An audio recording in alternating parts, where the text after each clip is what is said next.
Good afternoon, everybody. It's me again with another fantastic movie review.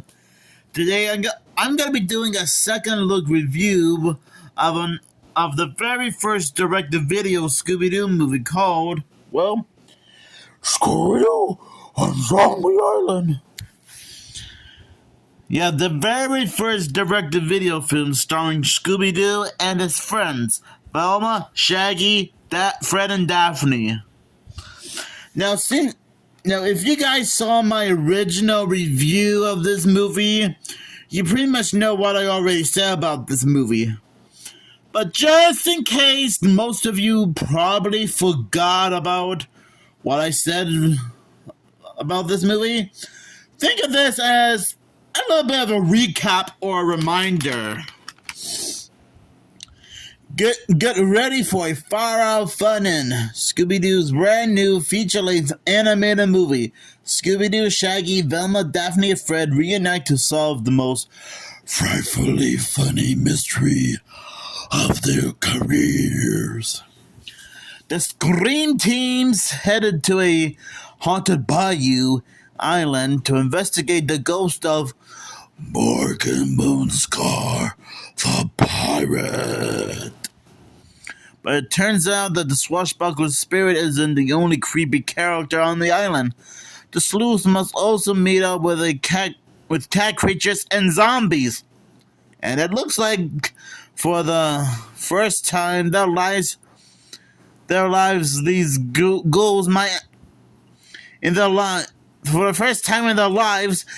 ghouls might actually be real. But wait. What about the 13 Ghosts of Scooby-Doo? Scooby-Doo meets the Boo Brothers, Reluctant Werewolf, Ghoul School, and a few episodes of Scooby and Scrappy-Doo that dealt with real monsters. And maybe this is more of a prequel adventure or something. Just as things start to get really spooky, Scooby and Shaggy save the day with a little help from a surprisingly spooky source. Scooby-Doo on Zombie Island is the most hilarious Scooby adventure of all time that dishes up equal proportions of music, laughs, thrills, and chills. Yeah, I can honestly tell why this movie deserves a second look review. Because honestly, Scooby-Doo on Zombie Island is still probably one of the best Scooby-Doo movies ever. I probably said this before in my original review. Sorry about the stuttering, but I'll say it again. Scooby-Doo on Zombie Island is fantastic. Great animation, especially for 1998 standards. Scooby and the gang are still recognizable. The atmosphere of this movie is spot on perfectly, and it almost feels like a PG-13 or R-rated horror movie. And I'm not gonna lie, Scooby and the gang are really going to be dealing with real-life supernatural ghouls and monsters. It's like I said it before and I'll say it again. There's so many things I like about this movie, especially the zombies' design. I mean, look at these guys. Now these look like the type of ghouls you would probably expect to see in a horror movie. And I honestly don't blame Scooby and the others for being scared out of the wits about zombies being real. I mean, seriously, I can't think of a single moment where where Scooby and the gang almost didn't come this close to kick the bucket. I mean, there's just so many intense scenes to expect from this movie. And again, we actually get to know a little bit of backstory about Morgan Moonscar and the island it was named after. And, well, spoiler alerts, Let's just say it has something to do with werecats attacking Morgan Moonscar and his crew, along with a bunch of other settlers who keeps coming to the island. Yeah, I honestly feel pretty bad for these poor folks who keeps entering the island and mysteriously vanished without a trace. I'm sorry, I couldn't resist doing it. I mean, I had to make it a little spooky, you know?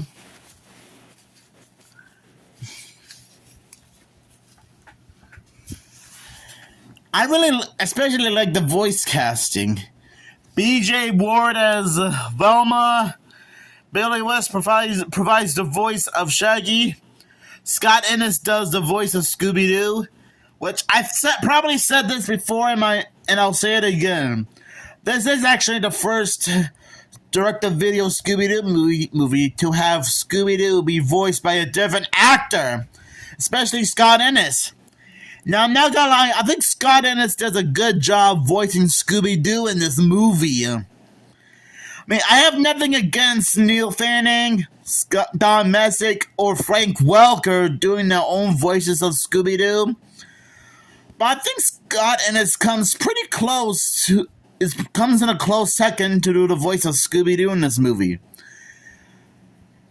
It's almost it's like Neil Fanning. It's like a combination of Neil Fanning and Don Messick doing the voice of Scooby-Doo, but in Scott Ennis' way.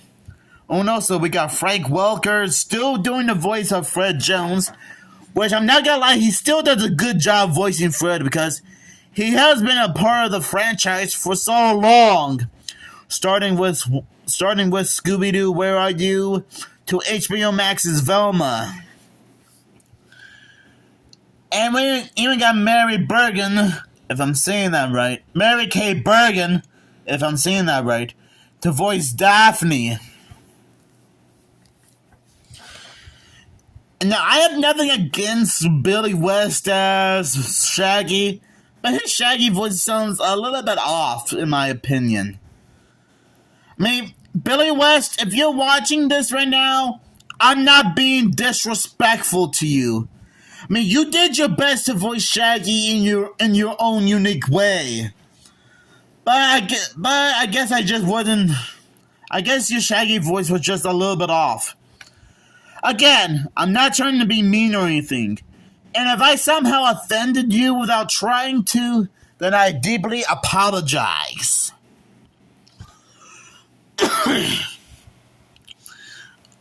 So anyways, Scooby-Doo on Zombie Island is quite a doozy of a movie. And so I probably said this before and I'll say it again. It's almost like watching a horror movie. I mean, seeing the cat creatures kill off so many pirates and settlers to the island. I mean, jeez. I mean, most of it happens off screen, but still. We almost got chance to see what the kills would have almost looked like. I mean, imagine James A. Janice from Dead Meat did a kill count on this movie at some point. I'm just saying.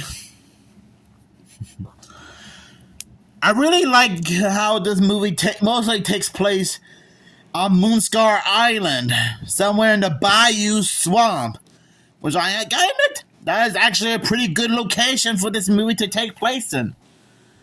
Now, normally, Moonscar Island is a fictional place in this movie, but I do know that Louisiana do have some swamp areas in the state.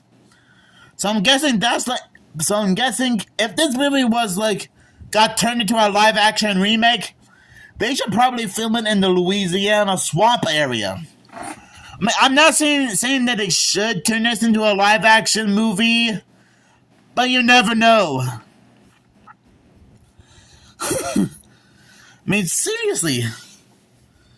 There's just so many suspects to keep track of. Because you never know who is involved with these. You never know who's involved with these creepy zombie attacks or not.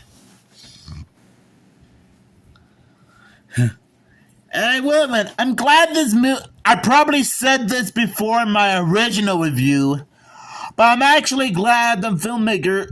I'm glad that the filmmakers decided to dedicate this movie to Don Messick, who you might already know him. But you might know him better as the original voice of Scooby-Doo himself. Which I will admit that's actually pretty nice of the filmmakers to do that. Since Don Messick has been involved with a lot of other Hanna-Barbera shows over the years, like Boo Boo Bear and Ranger Smooth and Yogi Bear, Multi-Man from Frankenstein Jr. and the Impossibles, the second voice of Dr. Ben Quest from Johnny Quest, the second voice of Scrappy-Doo, who is Scooby-Doo's nephew, Papa Smurf from the original Smurfs animated series by Hanna-Barbera, the original voice of Ricochet Rabbit, and so many other characters that he voiced and that I would name off right now, but we'd be here all day long. You know? It's not every day where you get to watch a Scooby-Doo related movie that's like dedicated to one of the original voice actors. And I think this wouldn't be the last time that Don Messick would someone be dedicated in a Scooby-Doo related movie. Because I think 22 years later in the movie Scoob, he would somewhat be referenced as Messick Mountain. You know, when Dick Dastardly is trying to look for the third skull of Cerberus. I will admit, that is another nice way to dedicate Don Messick, who, funny enough, was also the original voice of Muttley from Wacky Races. But I'm getting off topic here. Scooby-Doo on Zombie Island is still a great movie.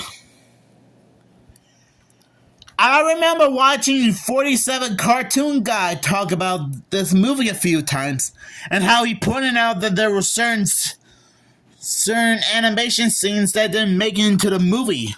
Because he did say that those were like animation tests for what Scooby-Doo on Zombie Island would look like. Which, by the way, shout outs to 47 Cartoon Guy for pointing out those animation scenes that weren't even in the actual movie, but more like animation test. Yeah, because I think 47 Cartoon Guy did do some research about it. I mean, if he's watching this right now, he would pretty much agree with what I'm trying to say here. So overall, Scooby-Doo on Zombie Island is still a great movie, no matter what. And yeah, I know that some people would have some issues with Return to Zombie Island, but I remember watching this like years ago, and yeah, I know it's not a perfect movie. I know Return to Zombie Island is a bad movie, but it's kind of a guilty pleasure in my opinion. And who knows, maybe someday I might be able to watch this movie for the first time in who knows how long and review it. So anyways, thank you guys. Thank you for watching this second look review of Scooby-Doo on Zombie Island. And I'll give this movie 5 zombie heads out of 5. Because that's how wonderful Scooby-Doo on Zombie Island is. And if you guys want me to review Scooby-Doo Return to Zombie Island at some point, just let me know down in the comments below.